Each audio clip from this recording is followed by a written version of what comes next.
Queridos de Deus, é com muita alegria que desejo vos cumprimentá-los com a gloriosa paz do Senhor Jesus. Bendizemos o Deus dos céus por esta oportunidade tão única de podermos juntos prestarmos um culto de reverência à majestade santa de Deus. Sinto-me honrado por Deus por receber dos céus o privilégio de ser porta-voz, profeta para a sua noiva, e como serviçal de Deus, eu tenho uma mensagem bíblica, uma mensagem cristocêntrica para ministrar aos vossos corações. A minha gratidão ao Deus dos céus pela vida do pastor desta obra, pastor Marcos. Deus abençoe, gratidão por confiar-me esta tribuna, e sendo grato a Deus por sua vida, essa gratidão se estende a todos os obreiros que estão a te ladear. Evangelista Fabiano, muito obrigado pela recepção, Deus continue te abençoando. Presbítero Henrique, amo a sua vida, foi a ponte que Deus criou para estarmos aqui. Rafael, meu filho, Deus abençoe. Queridos, trago um abraço da minha família, a pastora Fernanda. Sou pai de 3 lindos filhos, somos missionários dentro de uma comunidade aqui dentro da Zona Leste. Estamos exercendo este trabalho, esta vocação missiológica, e oreis por nós. Ore pela Maria Fernanda, que eu tenho o hábito de trazer a trupe toda, porque ministério não dá para você isolar a família. Mas eu disse, amor, eu tenho a sua bênção. Ela disse, vá em paz, meu filho. E eu peço a oração da igreja pela saúde da Maria Fernanda, e eu sei que a igreja orando, a cura vai chegar. Queridos, sem mais delongas, abra sua Bíblia no Evangelho de Jesus Cristo, segundo escreveu São Mateus, capítulo de número 16, versículo 24. É um texto áureo conhecido de todos, e é partindo deste princípio textual que o Espírito Santo nos guiará dentro da revelação bíblica. Diz-nos assim: então disse Jesus aos seus discípulos: se algum homem quiser vir após mim, negue-se a si mesmo, tome a sua cruz e siga-me. Porque aquele que quiser salvar a sua vida, perdê-la-á. E quem perder a sua vida por minha causa, achá-la-á. Pois que vantagem tem o homem em ganhar o mundo inteiro e perder a sua própria alma? O que dará o homem em troca da sua alma? Tomai os vossos assentos. Vamos juntos? Queridos e eternos irmãos, filhos e filhas do Altíssimo, o texto que está em voga compreende o propósito primacial do ministério de Jesus Cristo e, propriamente dito, a principal razão que foi e continua sendo a ignição do reino em movimento na terra. E dentro desse texto que nós lemos, eu quero pregar-lhe subordinado ao tema a cruz, o sermão mais poderoso de Cristo. O ministério de Jesus, ele sempre teve muitas nuances no que diz respeito aos desígnios de Deus pelos quais o Messias ele fora enviado. A bem da verdade é que Cristo, o Senhor, pelos séculos dos séculos, ele é a resposta de Deus ao clamor dos homens que estavam fadados e condenados a viverem eternamente alienados de Deus e de um propósito de comunalidade, de comunhão com o Pai. E em Cristo nós temos a manifestação do amor profundo do Pai. E este amor é tão profundo que move o coração de Deus ao ponto de fazer do seu Filho o sacrifício perfeito, eu estou ficando quase sem som, sonoplasta, meu amigo, me ajude. Sacrifício perfeito. E olhando para Cristo, nós vemos exatamente esta extensão de um amor que não se pode descrever, de um amor que não se pode medir, de um amor que não se pode comensurá-lo. Este amor é descrito, sobretudo, na tentativa de João, o evangelista, tentar encontrar uma expressão que pudesse definir a profundidade deste amor. O apóstolo João usa o termo grego agapau, quando ele escreve dizendo: porque Deus amou o mundo de tal maneira. Esta expressão tal compreende a expressão original do grego agapau. É um amor que não se pode descrever, é um amor que não pode ser dissecado, é um amor que não pode jamais ser sintetizado, por melhor que seja a argumentação dos homens. É um amor que se manifesta a fim de trazer ao coração da humanidade o desejo latente do coração de um Deus que deseja trazê-la para perto de si. E em Jesus nós temos a perfeita manifestação deste amor puro, genuíno, autêntico, e que não visa de modo algum a contrapartida do retorno. Este amor é tão profundo que aquele que é descrito como o Senhor coigual àquele que é chamado do divino, Jesus, que na sua coexistência é portador dos mesmos atributos incomunicáveis do Deus dos céus, ele vai ter que se despir, ele vai ter que se auto-esvaziar. Eu gosto de citar esta expressão, ou esta verbalística, que atende pelo nome de autoesvaziamento, do grego kenosis, que é o autoesvaziamento daquele que era cheio de toda a plenitude da glória dos aiones, dos séculos dos séculos. E Paulo descreve com riquezas de detalhes, no capítulo de número 2 da carta aos Filipenses, que sendo ele em forma de Deus, não teve por usurpação ser igual a Deus. É um dos textos áureos que aponta exatamente para o caráter daquele que de fato possuía os mesmos atributos do Pai. E é interessante que Paulo, ao descrever o autoesvaziamento de Cristo, nós vamos perceber que ocorreram alguns propósitos necessários, e dentro destes propósitos, aquele que era detentor de toda glória refulgente, o som está deixando nós a desejar, mas vamos lá.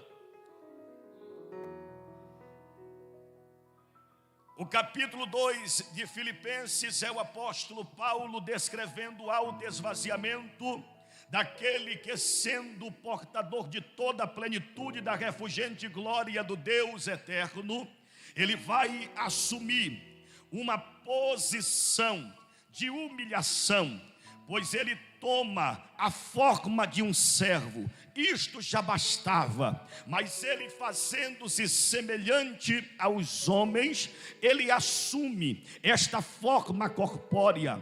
A Bíblia vai dizer que, achado na forma de homem, ele vai se humilhar, ele humilha-se a si mesmo. E isto é maravilhoso, porque entre o primeiro homem formado existem alguns paradoxos. O primeiro homem do Gênesis 2, versículo de número 7, ele foi formado a partir do pó, mas aquele que deveria ser o segundo Adão, espírito vivificante, não alma vivente, ele não nasceria dentro do mesmo viés que o primeiro fora criado. Se o primeiro fora criado do pó da terra, com as semelhanças do Pai, do Filho e do Espírito Santo, agora era Deus dizendo: vamos mudar o negócio, vamos mudar o padrão, o método. Agora eu vou me manifestar na forma encarnada do verbo. Aí João no capítulo 1 descreve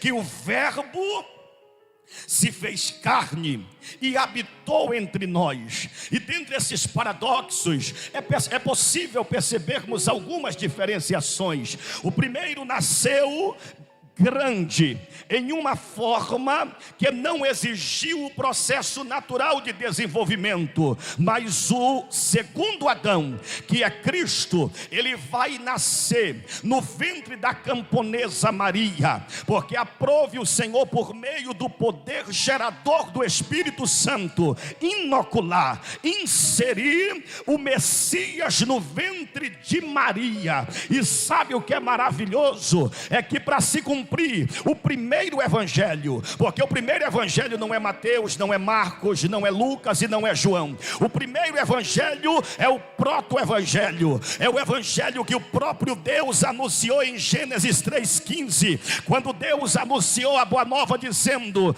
desta mulher, dos descendentes dela, vai nascer um que vai pisar a cabeça da serpente. A serpente vai ferir o seu calcanhar, mas ele trará consigo toda a autoridade, todo o principado, todo o governo estará sobre os seus ombros. Aquilo que os homens jamais poderiam ou seriam capazes de fazer pelos seus próprios méritos, na plenitude da dispensação dos tempos, a profecia se cumpre. O maravilhoso, ele nasce, ele vai crescer, ele se desenvolve dentro dos processos naturais da vida. Os evangelhos categóricos em dizer que ele crescia na graça e no conhecimento. Se o primeiro Adão nasceu grande, este agora precisa nascer como semente.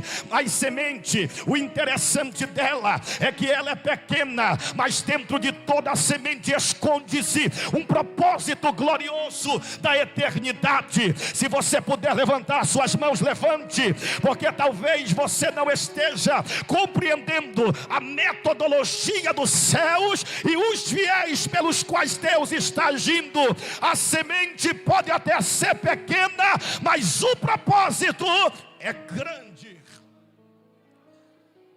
E o texto sagrado vai dizer que ele cresce, e o crescimento dele é dividido em alguns estágios. E enquanto eu estava adorando, o Espírito estava fazendo um mapeamento na minha mente, definindo estes pontos, estes aspectos relevantes na vida de Jesus Cristo. Ele nasce como semente, mas na manjedoura ele é reconhecido como rei dos judeus, mas o deserto vai revelá-lo como filho de Deus. Aleluia. Olhando para estes aspectos, eu percebo que o ministério de Jesus, ele tem algumas mudanças de cenário. Ele começa de alguma forma despretensiosa, porque enquanto ele é semente, muita gente não enxergava. Enquanto ele era semente, era imperceptível, mas ainda assim alguém conseguia reconhecê-lo, como fora no caso dos 3 magos ou dos 3 reis, como queiram os senhores e as senhoras,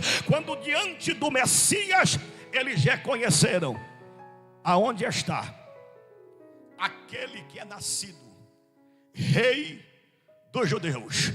Ele já é rei na manjedoura, Ele não precisou firmar concessão política para ser, ele já era.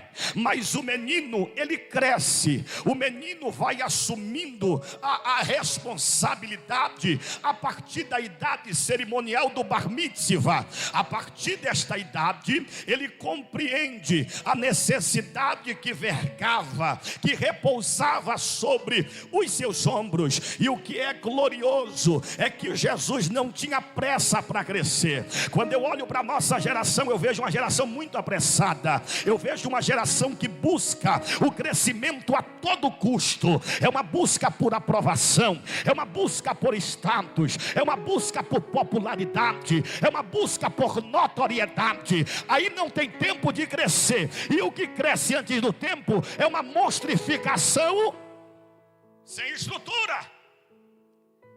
Pega isso aqui do Espírito. Fica tranquilo que eu não vou lhe motivar a robotizar a tua adoração. Levanta as mãos, cutuca, não. Se você não adorar pela sua espontaneidade, a adoração, ela não é genuína. Nós adoramos por aquilo que conhecemos. Como disse Jesus, nós adoramos o que conhecemos. Adorador não precisa de floreio. Ele já vem para o culto com o propósito de dedilhar a sua harpa e dar a Deus o que é de Deus.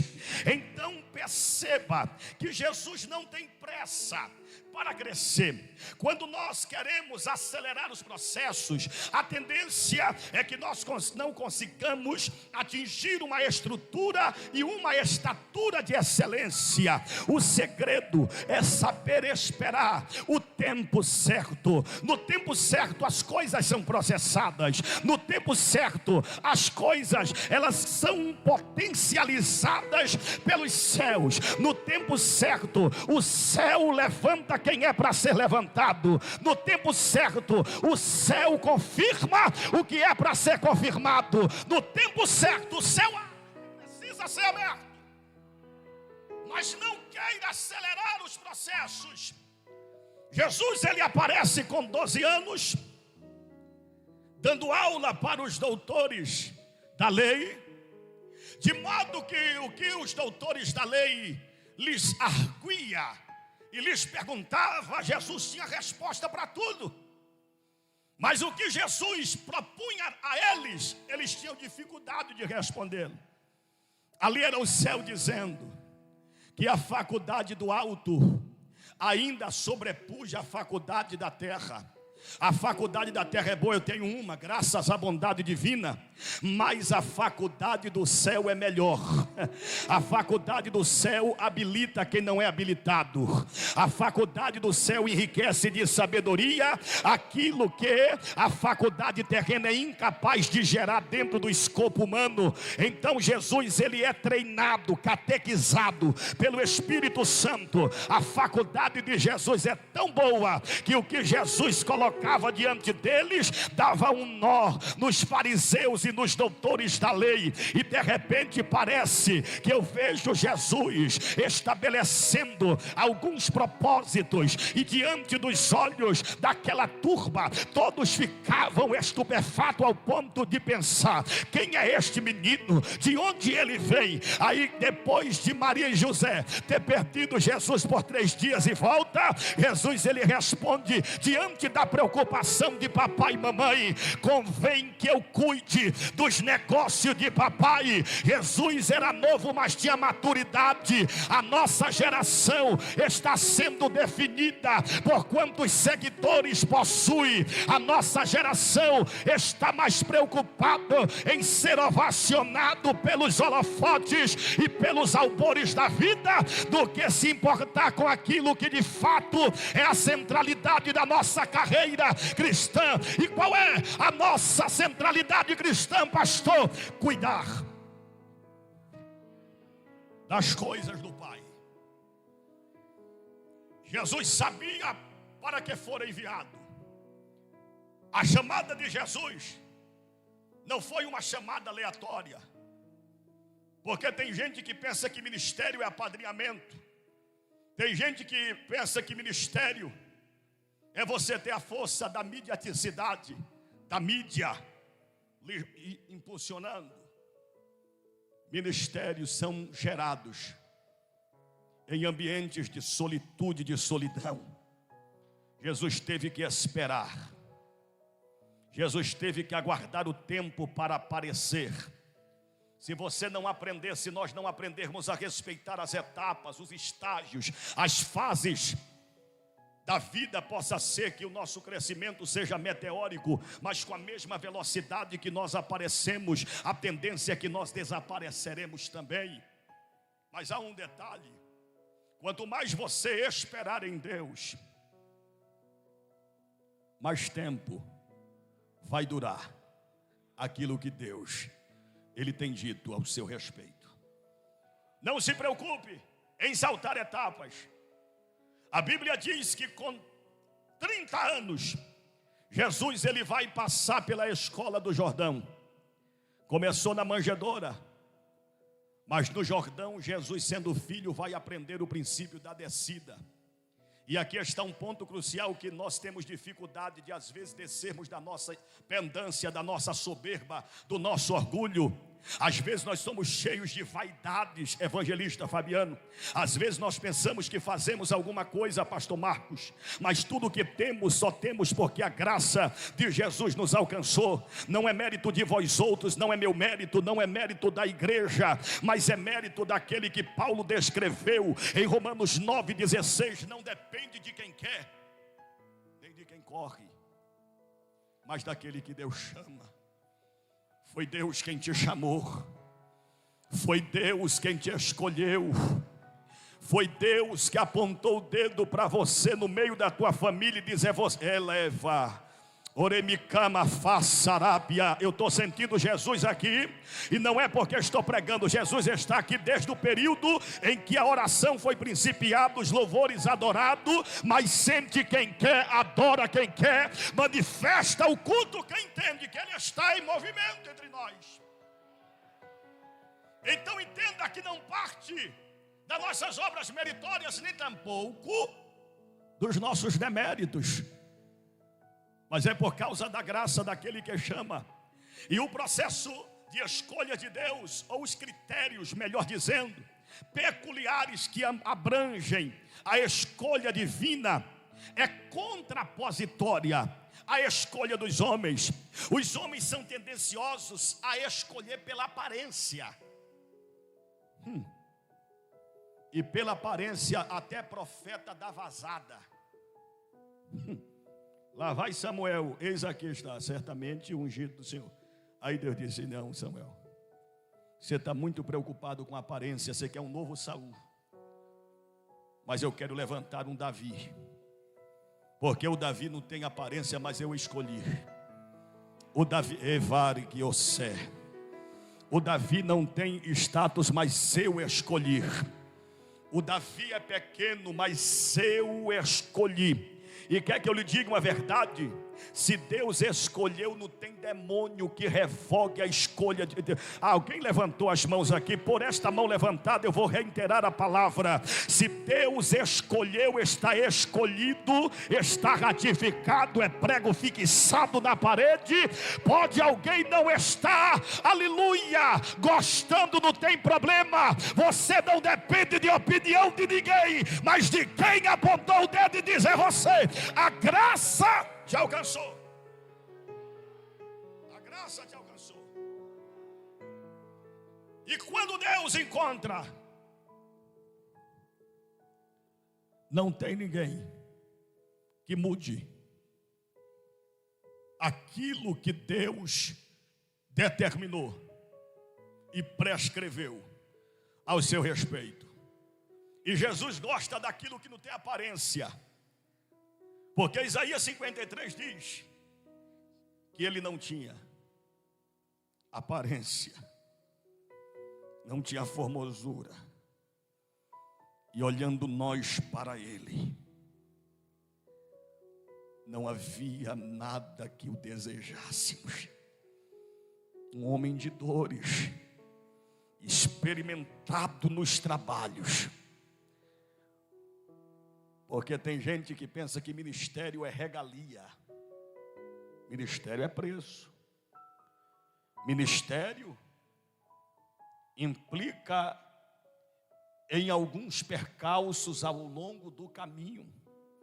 Mas é interessante que ele mesmo não tendo aparência e formosura, o versículo 1 do capítulo 53 de Isaías diz: mas ele subia, ele crescia numa terra seca, ele florescia. Deus manda dizer para alguém aqui hoje, que alguém pode não querer lhe considerar porque você não tem um sobrenome reconhecido. Alguém pode não querer lhe considerar pelo fato de você não ter aparência que lhe agrade. Mas Jesus está dizendo aqui hoje que o céu, ele se familiarizou com você. O céu ama aquele que diz que não tem. O céu ama aquele que diz que não pode. O céu ama aquele que se diminui ao ponto de dizer: eu não tenho competência alguma. O céu escolheu você. É você que diz: eu não tenho habilidades, eu não tenho capacidade, eu não tenho estrutura academicista que me habilite a adentrar em lugares que o meu coração tem ansiado. Mas Deus manda dizer para você nesta noite que o céu, ele valoriza quem não é, ele levanta o improvável, confirma o chamado e a chamada daquele e daquela que muitas das vezes é depreciado, vilipendiado, é colocado de escanteio. Mas nesta noite, se for necessário, Jeová vai pegar o último da fila e vai colocar para ser primeiro. Se for necessário, Deus, ele vai colocar diante de você uma porta aberta. Mas Deus não está preocupado com a opinião de alguém que está dizendo que você não vai chegar. Se o céu disse que você chega, levanta a tua cabeça hoje, porque é noite de Deus colocar as coisas no trilhos e fazer você entender que melhor é estar com quem tem a chave do que quem tem a porta. Se alguém fechar a porta, não tem problema, a graça te escolheu, e se a graça te escolheu, ele abre o céu. Aleluia. Ele cresce, ele floresce numa terra seca. Porque a bem da verdade, o que define o propósito não é a ambiência dos lugares. O que define o propósito é a convicção profunda que nós temos com relação àquele que nos fez a promessa. Ele não mente, ele não falha, ele não vai retroagir a despeito daquilo que ele falou ao teu respeito, ao respeito da tua casa. Nobres companheiros, Deus tem uma palavra sobre a cabeça de vocês, e se for preciso, até na velhice vai frutificar.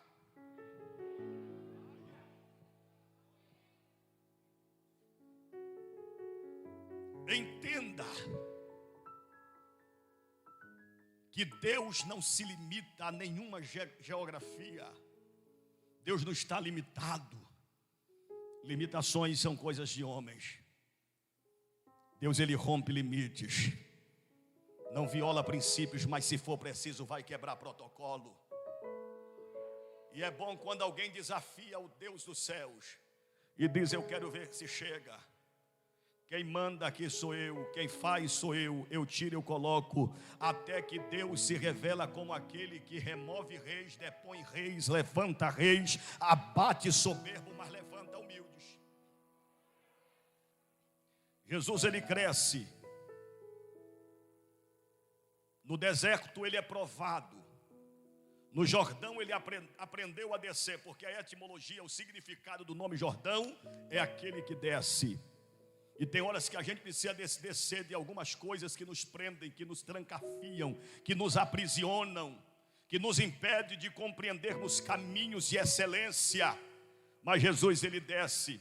E é interessante que na descida, nas águas do Jordão, o Cordeiro vai ser reconhecido.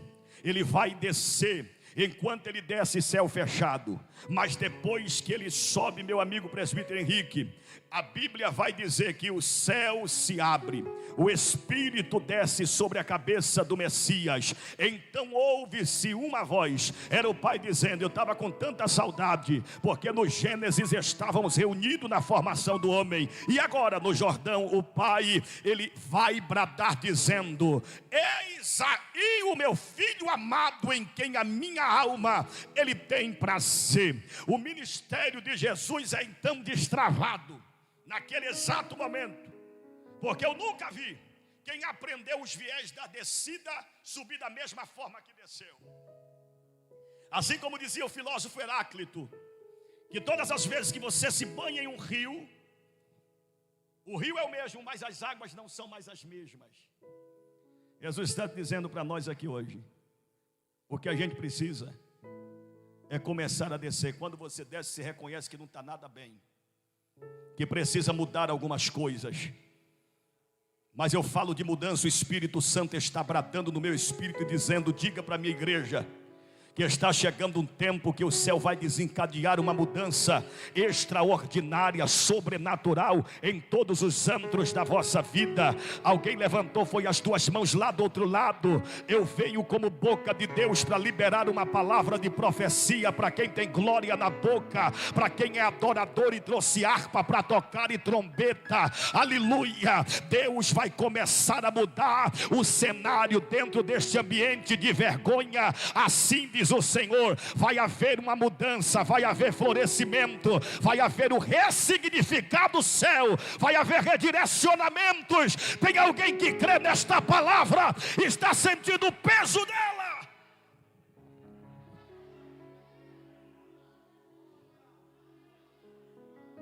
O que você não consegue mudar, o céu muda. Fica tranquilo. A macumba do macumbeiro não vai ter sucesso contra você.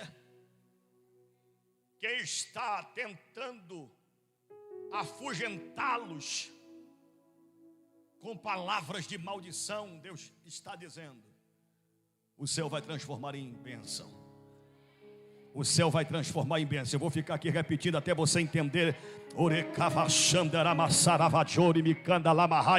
O céu está pegando aqui hoje fracassos e dizendo: o teu fracasso vai te ensinar algumas lições necessárias que vai alavancar a tua história. Tem gente que entrou aqui com a mente tão inquieta, turbada, e dizendo: Deus, parece que eu não consigo romper, parece que tem amarras aldravas que me prendem, mas o céu ainda tem poder sobre a terra para quebrar, para invalidar, para fragmentar aquilo que está tentando impedir o teu movimento. Se eu fosse você, eu levantaria a tua cabeça hoje, e se tiver vontade de glorificar, glorifique, porque o cenário vai mudar. Jesus vai fazer florescer. Desce com humildade, reconhecendo que você não tem, você não pode, você não faz, mas aonde os teus pés não podem caminhar, o céu vai te colocar. Quem acredita que Deus ainda muda cenário dentro do ambiente de desonra, uma mão levantada é pouca.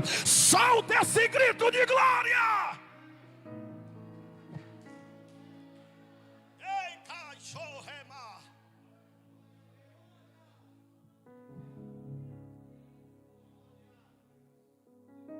Se o Jordão foi a preparação de Cristo e a confirmação do seu ministério, o deserto foi a escola da provação.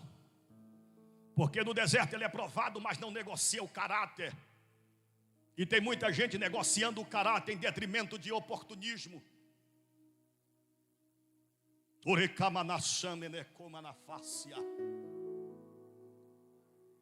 Isso aqui eu vejo como sinônimo de avivamento. Nesse histerismo, Deus trabalha no meio dos movimentos, mas depois que a palavra é liberada, vem para cá com o negócio de revelamento não, que é uma geração tão histérica por ter nomes revelados, CPF revelado. Vai no Poupa Tempo, que aí evita o desgaste. Camenôcia. Quando Deus quer chamar, Deus chama pelo nome. Mas o que a gente está assistindo é uma demandada de gente dizendo assim diz o Senhor, sem Deus ter mandado.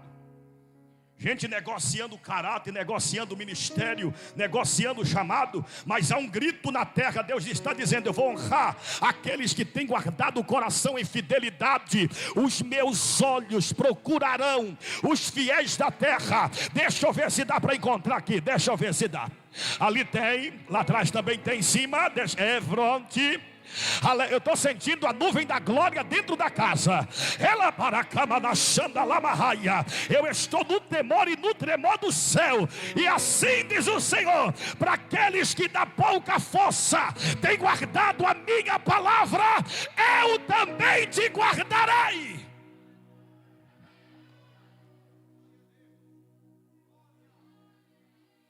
Ninguém quer o deserto.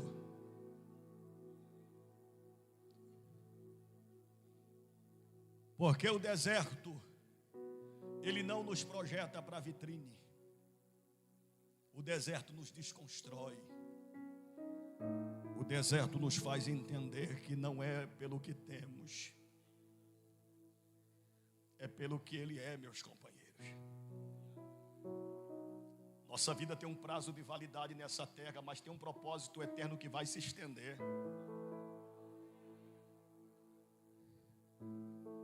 O deserto nos faz a gente ter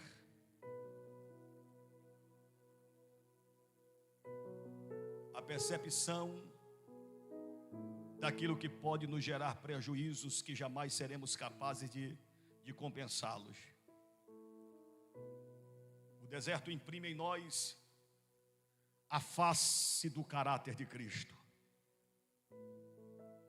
O céu, ele tem salvação para você. O céu tem livramento, o céu tem reconciliação, o céu tem comunhão, o céu tem proteção. E tudo que o céu nos oferece é o contrário daquilo que Satanás quer nos oferecer. O que Satanás promete é o que o céu condena. Porque é melhor nós subirmos humilhado para a eternidade do que descermos exaltado para o inferno. É melhor subirmos como anônimo do que subirmos como um famoso que perdeu o caráter, que perdeu a espiritualidade e as referências em Deus, que vendeu o ministério, que vendeu o chamado. E o que tem de gente, meus irmãos, que estão brincando com o sagrado. E hoje, quando nós terminamos o nosso culto pela manhã, o Espírito Santo disse no meu coração: o meu juízo não dormita nesta última hora. Está havendo uma purificação nos altares do Brasil. Não se assuste, Deus vai contar não com aquele que tem aparência de que é, mas não é. Aqueles que têm aparência de espiritualidade e está mais semelhante à igreja de Sardes. Tem aparência de que vives, mas está morto. Propaganda enganosa. Jeová está nesta noite dizendo: eu estou procurando quem está disposto a passar pela escola do deserto. No deserto o homem entra grande, mas sai pequeno. No deserto o homem ele entra cheio de querer ser, mas depois do deserto ele fica humilde, reconhecendo que tudo passa pela grandeza da glória daquele que nos chama para vivermos a excelência de um chamado que nos conduz à eternidade. O deserto pode não ter visibilidade, mas depois do deserto Deus vai nos treinar, Deus vai nos ensinar alguns princípios salutares necessários para lidarmos com aquilo que vem para nos envenenar. Depois do deserto você vai ter testemunho para contar e dizer: lá não tinha McDonald's, mas tinha maná de dia, tinha maná de tarde, tinha maná de noite, tinha nuvem de glória. O teu deserto vai ser a plataforma do teu maior crescimento espiritual. E quando Satanás ele tentar vir nos seduzir, não vendo, não troco, o meu negócio é com Deus. Mas a proposta é boa, não tem problema. O céu já me convenceu. Eu não quero o que a terra me oferece. Eu já tenho o que o céu me garantiu, como sendo a coroação de uma vida de integridade e de fidelidade. E eu caminho para concluir a mensagem, respeitando o tempo que me fora dado. O deserto prepara Jesus para o Getsemane. Porque se na manjedoura ele é rei, no Jordão ele é reconhecido como filho. No deserto ele tem o seu caráter legitimado. Mas no Getsemane ele é a azeitona que vai ser prensada. Só que é interessante que vida cristã não é playground, não. Vida cristã não é colônia de férias. Vida cristã não é hoje eu estou com alto astral. Vida cristã é calvário. Tem feridas, tem muitas provações, mas também tem vitória, tem cumprimento de promessa. Tem feras no deserto, mas também tem livramento. E Deus está dando livramento na casa aqui hoje.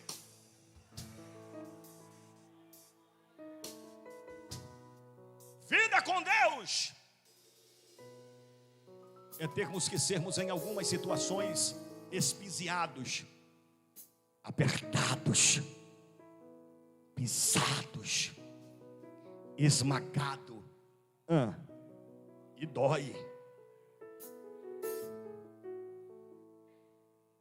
Mas enquanto o processo do Getsemane tem a finalidade de extrair o melhor de Jesus, o Getsemane revelou ser o lugar que possibilitou a Jesus uma comunhão tão profunda com Deus. Ali no Getsemane eu vejo duas gerações: a geração que dorme e a geração que avança. A geração que dorme é aquela que não consegue vigiar 1 hora com Jesus, meus pastores. Mas a geração que avança é aquela geração que, não obstante o Getsemane ser um lugar de aperto, consegue ir além. O Getsemane foi o lugar em que Jesus ele intensificou a sua oração de tal modo. A azeitona foi tão apertada nas pedras da angústia, que ele angustiou-se, entristeceu-se até a morte, ao ponto das glândulas sudoríparas se romperem, suor se transformar em gota de sangue. Porque tem horas que a gente sente a pressão no mundo espiritual, tem horas que dá vontade de parar, tem horas que dá vontade de retroceder, mas o céu nos lembra: ser fiel até a morte. Eu sinto a autoridade do céu. Eu não vim aqui para garantir mais uma agenda, eu vim aqui para dizer que o céu vai garantir.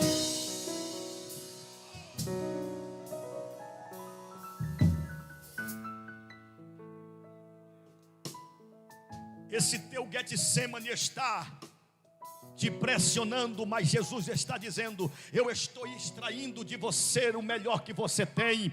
Está doendo, mas essas tuas dores estão sendo pedagógicas, estão sendo laboratoriais, porque estão te ensinando, estão te fazendo crescer, desenvolver esta resiliência, essa resistência para se manter de pé, mesmo ferido. O que eu acho extraordinário é que depois do Getsemane, Jesus vai aparecer diante de Pôncio Pilatos, Mateus 27:11, mas o texto diz: e estava Jesus de pé. Jesus não esteve caído em nenhum momento diante dos homens, ele estava de pé diante de Pôncio Pilatos.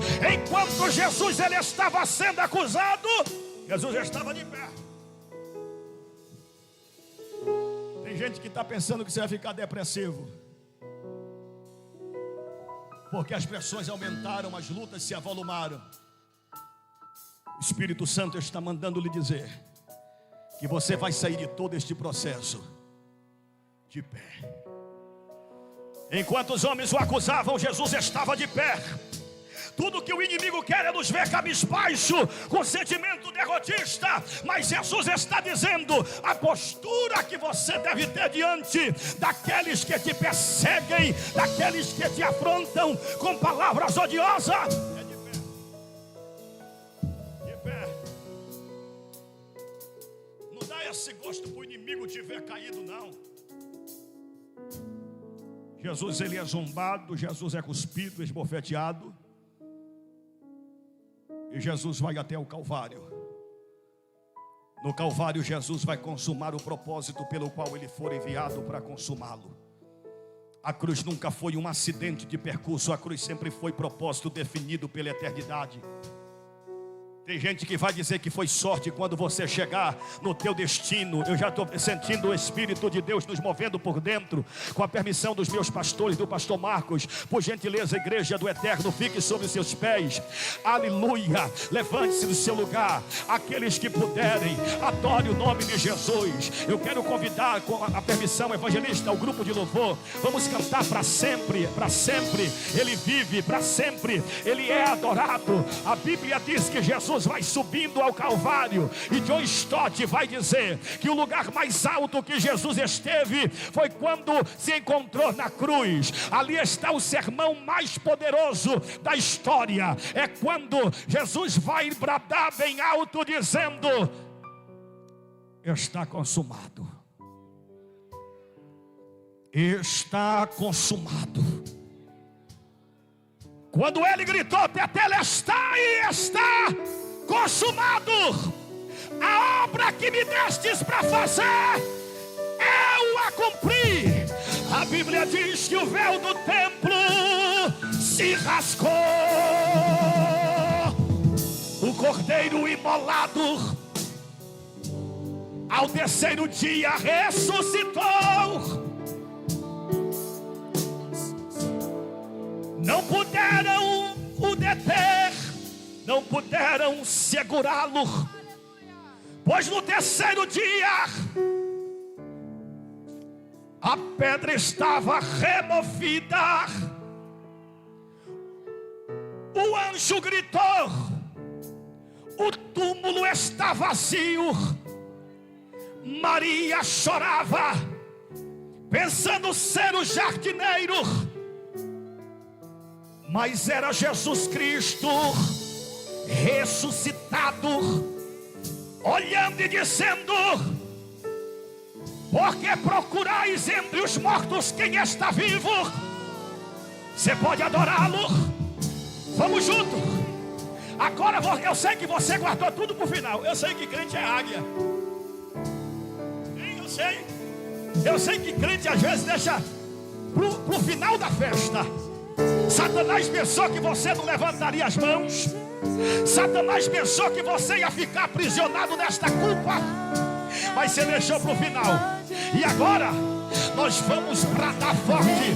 Só quem pode, levante as mãos. Vem Jesus. Vem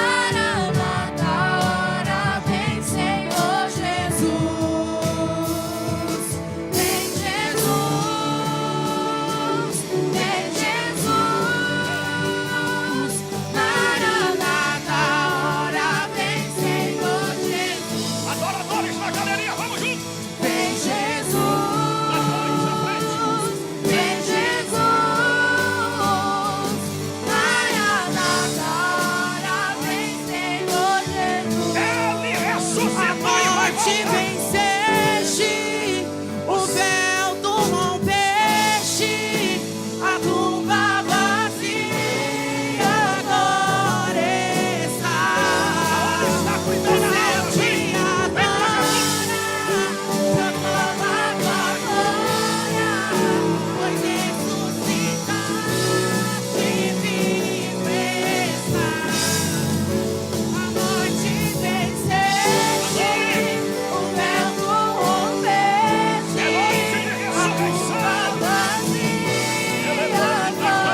Eu quero conhecer a primeira alma. Cadê a 100ª alma? Vem aqui.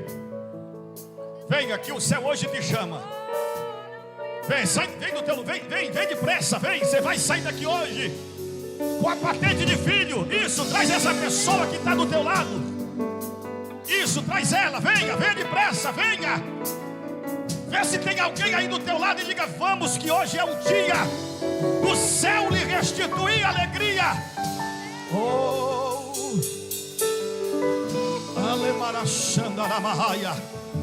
Venha depressa, venha, o céu está te chamando hoje.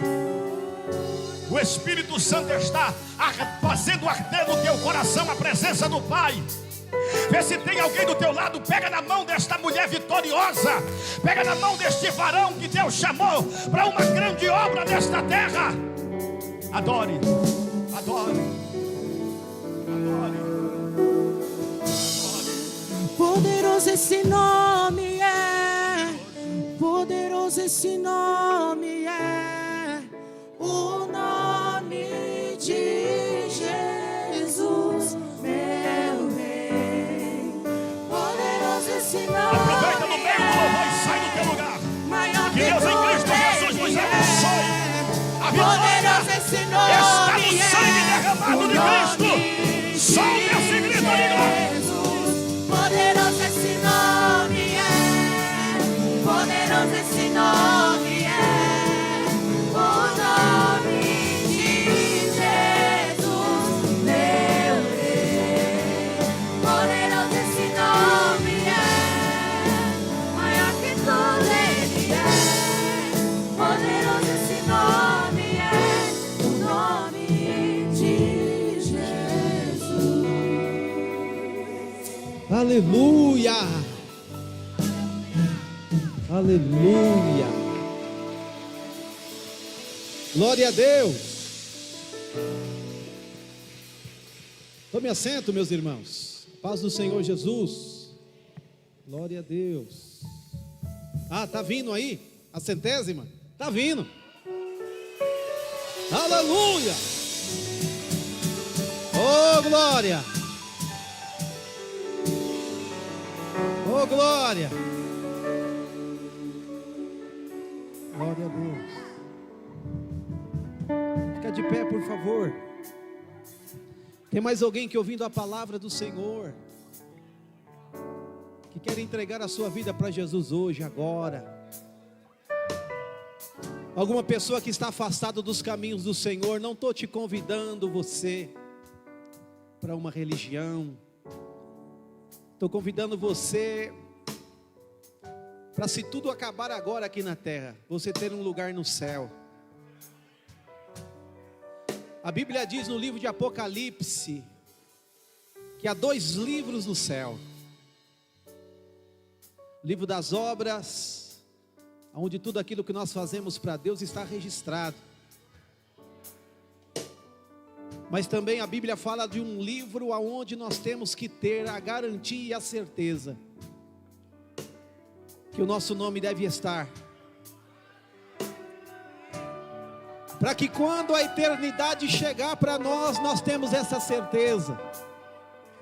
Se for hoje o toque da trombeta, nós encontrarmos com o Senhor nos ares, porque esse mesmo Jesus que foi crucificado, Ele vai aparecer um dia em glória, rodeado dos teus anjos, dizendo para aqueles que têm o seu nome no livro da vida, dizendo: vinde benditos do meu Pai.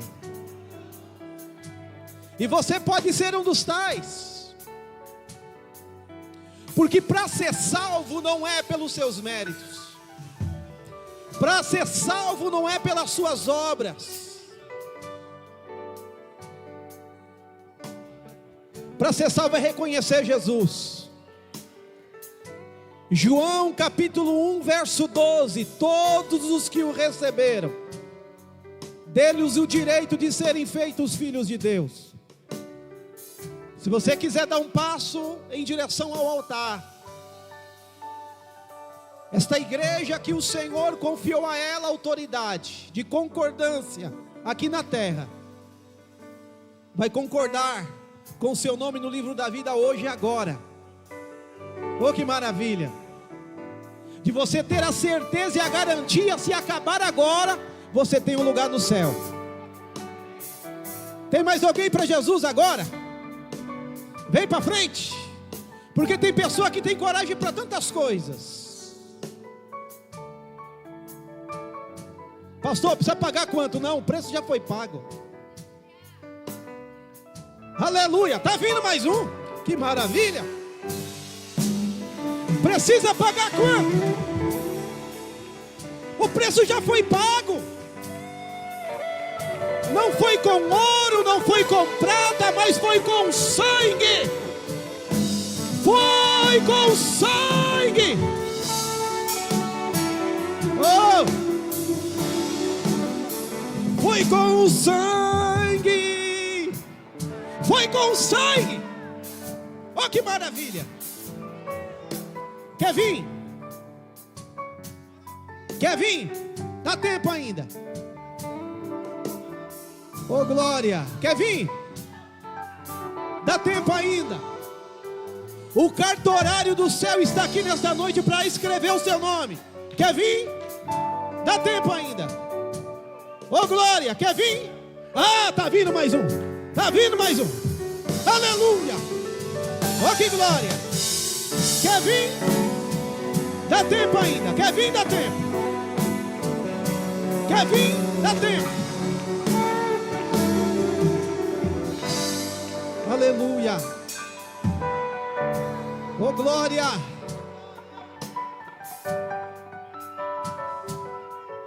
Oh, glória.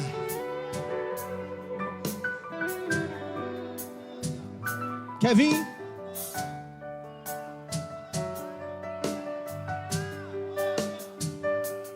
Pode acabar tudo hoje, hein?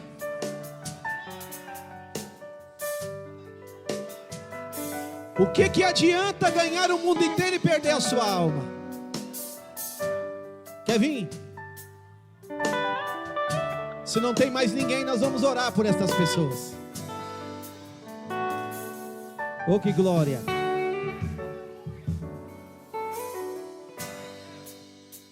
A Patrícia está aqui na frente. A Patrícia também, né? Patrícia com Patrícia dá certo. É ela mesmo, Silvânia? É ela? É ela? Meu Jesus, maravilha. Andressa. Eu ia chamar de Adriana. Acho que Adriana vai ser o nome dela no céu. Como chama esse jovem aqui? Reinaldo. Ô, Reinaldo, Deus abençoe. Glória a Deus. Quem vem me ajudar a orar pela Patrícia, pela Andressa e pelo Reinaldo? Mas antes de nós orarmos, vamos contar. Ah, tem que contar. Vamos contar. Que número preparamos mesmo? 44, acho que é 44. Meu Deus, então foi para 47 agora. Vamos lá. Meu Deus, está fraco demais. Esse povo será que comeu hoje, Jesus?